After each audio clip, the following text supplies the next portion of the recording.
I used to be the pampered, high-maintenance screen queen who threw tantrums on set every single day. One morning I woke up inside a novel as the vicious supporting role. No less, and not at the beginning, but at the very last chapter. My parents were shipping me overseas to fend for myself. Stranded in a foreign land where I didn't know a soul. I scraped bottom, then accidentally provoked a psycho. He severed every tie I had to the outside world, locked me inside a villa, and kept me in his bed day and night. Even crazier, his non-stop appetite got me pregnant again and again. How on earth do I shake this guy off? Serena, get the hell out of the Vance house. I refuse to call someone as poisonous as you my daughter. I stared at the red-faced woman in front of me, totally blank. Serena, why did that name ring a bell? And wasn't I supposed to be on a set right now? Big sister, I didn't want it to come to this. I never thought you'd hurt little Sue. No matter how kind I try to be, he's my line in the sand. I can't let that slide. Huh. Serena looked at the weeping girl with a face darker than a storm cloud. Wow, could she lay the tea on any thicker? That's enough. Arya, stop wasting courtesy on her. You treat her like real family, but she won't even admit you exist. Hello, my real parents only ever had me. Where did this extra sister pop out from? Boo-hoo. Jason, I'm going to miss my sister so much. Guards, escort the eldest miss out. She gets a one-way ticket to Maverick. After that she's on her own. A room full of people yammered at me, so I answered carefully, okay, because I still had zero clue what was happening. My single syllable shocked them all. A weary middle-aged man sighed, if only you'd been this obedient sooner. And just like that I was driven to the airport. My assistant had already booked the ticket and visa, and she slipped me a card, miss. Take care. Only after the plane leveled off did it finally hit me. Serena's memories flooded in like a dam burst. Once they settled, I had one thought, damn it, what kind of luck drops me into a novel? Yup, Transmigration. Not chapter 1, but the epilogue. Right now the Villainess, yours truly, has been permanently exiled abroad. The book's jaw-dropper title, Rebirth Queen, spoiled by the boss. Plot in a nutshell, in her first life the heroine was sabotaged non-stop by her big sister. She married a scumbag who cheated and beat her while big sis married into the Sterling family and became the envy of every socialite. One day the lousy husband slugged her once too often, death by domestic violence. Then, rebirth. The heroine decides her misery stemmed from her sister stealing her fiancé. Yep, soap opera level. The families had arranged a baby engagement. Vance's daughter marries Sterling's son. Originally, the bride-to-be was the heroine, but big sister elbowed her out and walked down the aisle with Jason. Scandal forced the heroine to settle for the wife-beater. This round the reborn heroine swiftly dumps the gold-digging boyfriend, stages a tipsy oops night with Jason, and leads him on a merry chase. While flirting she also drips plenty of poison about Serena into Jason's ear. Serena has loved Jason since childhood. Being the elder daughter, she assumed the engagement was hers. When she learns the man she adores prefers little sis, she snaps. She smears the heroine in front of the Sterling parents, fakes promiscuous evidence, slips Jason aphrodisiacs, fail, then kidnaps the heroine's toddler nephew. She keeps bouncing until, finally, everyone's had enough. The Vance parents deport her to Maverick. Heroine and hero clear their last hurdle and skip off into the sunrise. Why am I so unlucky? Sure, I used to phone in my lines and throw diva fits on set, but does heaven have to troll me this hard? All I did was roast the author in the comment section for plot holes. Now I'm stuck living them. I'm speechless, logged out of the original world and respawned at the finale. So here I am, alone in Maverick. What now? I was nothing more than a decorative actress, though at least my diploma's legit. Finished college. Once I sort the timeline, the thing that guts me most is my money. My real parents died early. I've no relatives left. All that cash, my painstakingly earned fortune, and I never even splurged on myself. My cheeks puff like a blowfish from frustration. I can't go back. In this universe, the Vance family has slammed the door. Before booting me, the assistant handed over a card and a suitcase. Thinking about it makes me howl at the ceiling.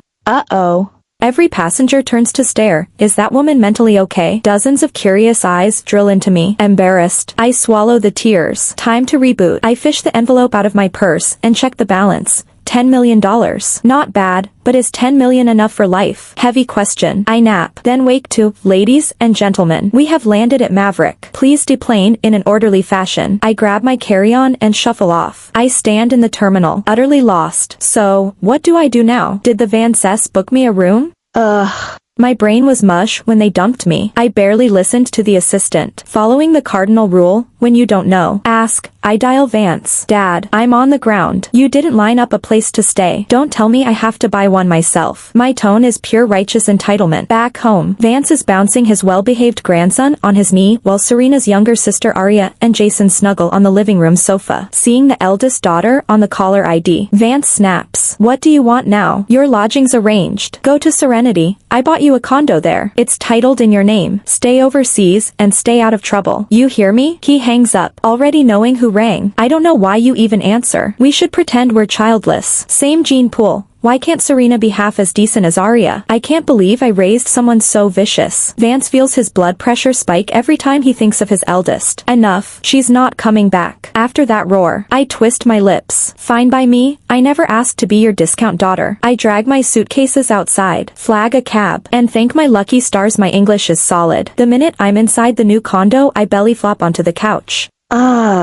Life. I glance around, pretty sweet pad, and I'm sitting on 10 million in cash. Plenty to burn. Nobody bosses me around. I shop till I drop every single day. And let me tell you, it feels amazing. Time for a full body massage today. I was just about to step inside the spa when a man up ahead caught my eye. Whoa, bringing that many bodyguards. Must be seriously worried about his safety. I stood alone at the door, staring shamelessly at him. Alex was waiting by the curb for his driver when he felt a gaze land on him. He flicked over a cool glance. An Eastern girl stood outside the shop, and in that single second of eye contact, Alex felt his heart slam against his ribs. For the first time in 30 years, a stranger had jump-started it. Get me everything on that Eastern girl, Alex ordered, finger pointed straight at Serena. Only when I saw him pointing did I realize how obvious I'd been. I flashed an apologetic smile, nodded, and slipped inside. Send me your best masseuse. Right away, miss. Pure bliss. Hee. This is the life. No money worries. No job. And if I'm short on cash, I just hit up the original body's dad. Young master is back. Alex strode into the living room. The icy look on his face only warmed when he saw the gentle woman on the sofa. Mom, I visited your hometown. I burned incense for Grandpa and Grandma. Alex was half Chinese. His mother was pure Eastern. Good.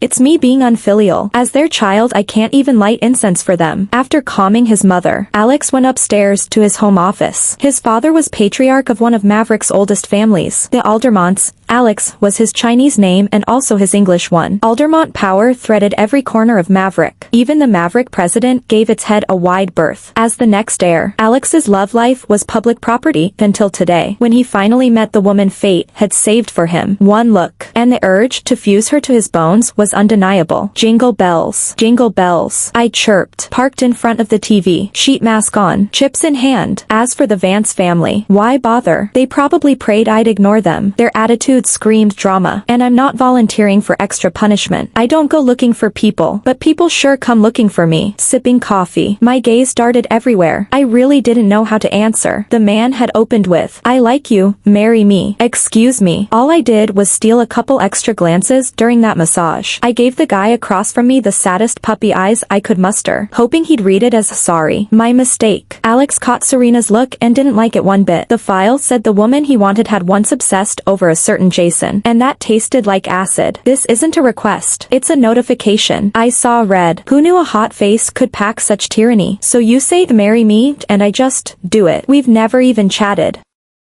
All I know is your name is Alex. If you like me, shouldn't you date me first and let me decide if you make boyfriend material? I rattled on, and his reply almost made me cough up blood. We can get the license first. After we're married, we can still do the dating part. You Easterners have a saying, marry first, love after. We'll live it. And I'm 30. I'm not getting younger. Alex figured none of her objections mattered. An Aldermont heir doesn't worry about being loved. I swallowed the urge to swear, so I have to say yes. Well, we also have a saying, forcing someone is wrong, and that's exactly what you're doing. I sipped my coffee with queen-level poise, then pulled out a compact and fixed my lipstick. Alex's brows knitted. How could anyone refuse him? Was his face and fortune losing their magic? Sure, 30, but he moisturized religiously. This was officially the greatest mystery of Alex's life. Alex finished thinking, watching his furrowed brow. I had to admit the guy was ridiculously handsome, mixed Chinese features, and a billionaire aura that could reboot any heart. We just need more contact. Once you know me, you'll stop resisting. Alex stood as he spoke. I thought he'd seen reason and gave him my sunniest smile. Exactly. That's sensible. Before the smile faded, "Hey, what are you doing? Let go. Hands off." Alex snapped an order, and 2 bodyguards dragged me into the waiting Maybach. I rounded on him. "Alex, have you lost it? You just said we'd talk." He looked genuinely puzzled. "I'm taking you home with me. Already decided. You don't need to pack, everything's ready. I'll have someone fetch your passport." He listed it all like a grocery list. 0 input required from me. I burned white hot. "Stop the car. Who do you think you are? We're not even friends, and you're relocating me. This is kidnapping." I smacked him. Clawed. Punched. Alex took every hit like a statue. Finally I broke. Wailing, why am I so cursed? I land here alone. Get kicked out of the family. Finally start living. And now I meet this lunatic. Everybody just bullies me. All the pent-up exile plus abduction anguish flooded out. "I hate you all. Hate you." Alex, faced with a sobbing Serena, turned frantic, dabbing her cheeks with his handkerchief. Up front, the driver practically climbed the steering wheel in terror. A girl who could slap the Aldermont air and walk away intact. Future lady of the house. Guaranteed. I finally vented the anger bottled up inside me, and it actually felt good. But the second my eyes landed on Alex, his overbearing attitude came flooding back. I'm easygoing by nature, but that doesn't mean I enjoy being bossed around. I sat in the car in silence. Alex drove me through the gates of an enormous estate, stone walls, ivy everywhere, straight out of a Gothic daydream. The thing you noticed first was the rose crest worked into the ironwork over the main door. He parked, ushered me inside, and announced to the staff lined up in the foyer, "From today on, Serena lives here. She will be my wife and the future lady of the Aldermont family." The maids kept their faces blank. Good training meant they didn't waste time thinking. Facing that row of impeccably postured servants, my stomach flipped. I didn't want to hear another word from Alex. By now I had his number. He's arrogant, used to getting his way, allergic to opinions from anyone he considers beneath him. I'd met the type 100 times. See, he says he likes me. Maybe it really was love at first sight, because date 2, and he's already moving me into his private castle. A man this intense, untamable.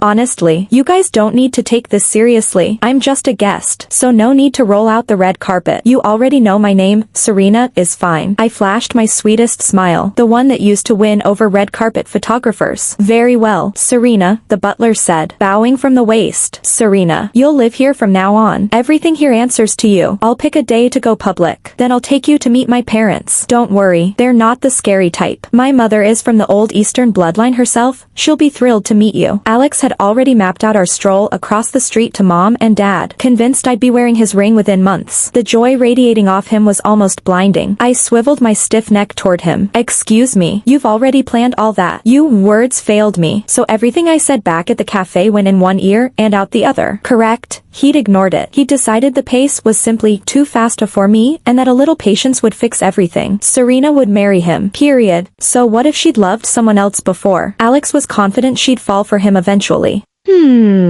Serena, you think my plan is thorough, right? He gave me that tender, gorgeous smile. One curve of those perfect lips and I nearly forgot how to breathe. Alex led me upstairs, chattering the whole way, playing tour guide. When he opened the dressing room doors, racks of couture and walls of handbags and shoes sparkled under the lights. I glanced at the labels, every piece a collector's dream. I had decent savings, enough to splurge on one designer bag back home. Here, fashion was served buffet style. Supposedly ice cold wouldn't stop talking. I stayed mute the rest of the walk. But still, I stayed. Life settled into a routine. Eat, nap, binge shows. Whatever I craved appeared before I finished the sentence. The household staff were machines. Alex showed up every single day. Even if the day meant 1 a.m., he'd slide into bed, hold me for 3 or 4 hours, then dash off again. He kept promising we'd build feelings first. And he kept that promise, no matter how packed his schedule. He came home to me, the only fly in the ointment. I said I'm going out. Move. Now. The bodyguards at the gate didn't flinch. Sorry, Serena. Alex instructed that you may not leave the estate. I barked out a laugh. I can't leave. On whose authority? What gives Alex the right? I yelled until my throat hurt. They might as well have been marble statues. I stomped back to the living room and flopped onto the sofa. No servant dared come near. I grabbed a throw pillow, hurled it at the floor, and glared at it as if it were Alex's smug face. 2 weeks of house arrest. Even a homebody would crack. And I'm the restless type. Arg, Alex. I silently screamed. A guard phoned in my tantrum. Understood. Dismissed. I'll handle it, Alex said. Work was impossible. Images of Serena, playful, furious, kept hijacking his brain. His heartbeat spiked just thinking about her. Driver, back to the estate. Mother, yes, I've found the woman I want to spend my life with. I'll bring her soon. Take care of yourself. He pocketed the phone. His parents already knew. His lighter schedule had raised flags. Father would want answers. Fine, he'd take Serena home in a couple of days. Alex walked in and found me seething on the couch. Instinctively his voice softened. Hey, Serena, don't be mad. Hit me if you want. I'll give you anything. You're so quick-tempered. Who else would put up with you? I refused to look at him. Ignore the man and he doubles down. Who's putting up with whom? Seems he wants a medal. I whipped my head around. Irritation dripping. Pride much. You force me to live here. Fine. Now you lock the gates. That's kidnapping. Alex. It's illegal. Alex let out a cold chuckle. Illegal. Not in Maverick. In this country. The Aldermont name is the law. Walk into any precinct and tell them, see if one officer dares touch me. Baby. I thought you'd accepted reality. Stay home like a good girl. Wait for the wedding. You said you wanted time to build feelings? I agreed. I race home every day to talk. I've kept my word. Don't waste energy planning an escape. I pressed my lips together, fighting tears. Then his last sentence snapped the final thread, and I broke down completely. Baby, back home your family has already given up on you. They threw you into Maverick and haven't checked in once. You don't have a single relative left. But I, Alex, your future husband, will cherish you and love you. Alex gazed deeply into Serena's eyes, his own swimming with doting affection and a love that grew deeper by the second. Wah. I want to go home. I want my real home. Why did I get yanked into this world for no reason? Sure, I used to throw diva tantrums, but I never did anything evil. Why is this happening to me? Wah. Tears dripped one by one from my eyes. Grievance and terror dragged my whole mood into a pit. Alex shook his head helplessly. They say women are made of water. And man, they weren't wrong. Since arriving, his baby had cried God knows how many times. He tried every trick to comfort Serena. Looks like he'd have to milk Dad for advice later. He used to think his father, Aldermont's patriarch, lost his mind the instant he saw Mom. Never thought he'd turn into the same lovesick fool himself. Finally, he understood what Dad once said. Because you love her, you can't bear her to feel 1 ounce of wrong. You want to cradle her in your palm. Yet precisely because you love her, you want to own her completely. After that day, Alex still dashed to the estate whenever he had a spare minute. I threw tantrums for days, but he refused to let me leave. I even made a gutsy sprint for freedom, didn't get halfway through the grounds before I was politely escorted back. Baby, I heard you tried to run. Don't you love me? Love? I like your face. Sure, but dating is out of the question, I answered, bold as brass. All right. I could literally watch blue veins pop across Alex's knuckles. Was he about to hit me? Who's on duty tonight? Are you all blind? One simple thing, look after her, and you still screwed up. Drag them to the courtyard. 50 lashes each. Alex was furious, but he couldn't unleash it on Serena, so the servants caught the brunt. Yes, sir. None of them dared to beg. Begging might turn 50 lashes into something worse. I'd expected the guy to explode at me. Instead, Alex vented on innocent staff. Alex, they didn't do anything. I'm the one who tried to leave. If you have to punish someone, punish me. My voice melted. The staff treated me with respectful kindness, never standoffish, simply quiet and obedient. I couldn't stomach seeing them hurt because of me, so for the first time I begged Alex. Alex, please, tell them to stop. I pleaded, eyes locked on his. Baby, no need to intercede. They failed at their job. They take the consequences. All right, Serena, I must not be spending enough time with you, so today, the whole day, I'm staying on the estate. Alex hauled me upstairs, iron-willed. Outside, I heard the thud of canes. I yanked free and dashed onto the terrace. Row after row of servants, bloodied and bruised. Yet every single one clamped their jaw. The maids even forced smiles. Serena, please go back inside. That was when I realized how brutal this man was. How frigid the Aldermont clan ran. If one day I stepped out of line, would I end up like them? I was already stuck in this world for good, and the body's original family wanted nothing to do with a vicious supporting actress. Fear wrapped me like a cocoon. The chill intensified with every step Alex took toward me. From then on, I turned sullen. Once, I'd been the girl who could laugh at anything. Alex tried every amusement imaginable. Nothing sparked me. I was caged inside the estate. Without Alex's okay, no one would let me past the gates. He took me to meet his parents. His father, past 50, still carried the remains of jaw-dropping good looks. The moment I saw Alex's mother, emotion surged back into me. I finally spilled my heart to her. She told me her own truth. After marrying Alex's father, she returned to her homeland only once, when her parents passed away. She spoke to me, eyes shining with regret. She'd failed as a daughter, so the apple doesn't fall far.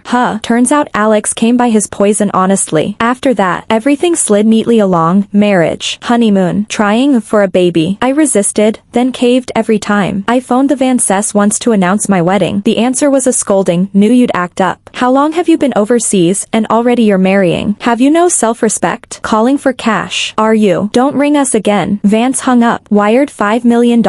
And that was that. I was tired. So be it. Nothing wrong with the setup. Right. Look. Maids at my beck and call, mountains of designer labels, status people only dream of. And Alex. He genuinely doted on me and respected me. A year after our wedding, I had a son. The next year, a daughter. My mother-in-law adored kids. Once they appeared, she forgot her husband existed. My father-in-law, sulking, would quietly pile extra work on Alex. Life, overall, trended blissful, except Alex's possessiveness. He would not let me speak to any other man. For the next dozen years, the only time I returned home was when my eldest turned 3, and I ran into the original leads. The shock plastered across Jason and Lily's faces felt surreal. Probably never imagined I'd become lady of the Aldermont house. While there, rumors said Jason had cheated. Lily stormed in with backup to call her the mistress. Now Jason wanted a divorce. Lily refused. Their circus had made high society headlines. My son and daughter cherished me. When Alex lay in bed, silver threading his temples, proof we'd aged together, he rasped, "Serena, my life with you began as coercion. Tell me, through all these decades, did you ever love me?" I knew the light was leaving him. I did love you. At those words, Alex smiled and died. Truth is, I was lucky. My final years were free of cages. So I traveled, tasting every landscape I dreamed of. Old at last, I finally lived the life I wanted.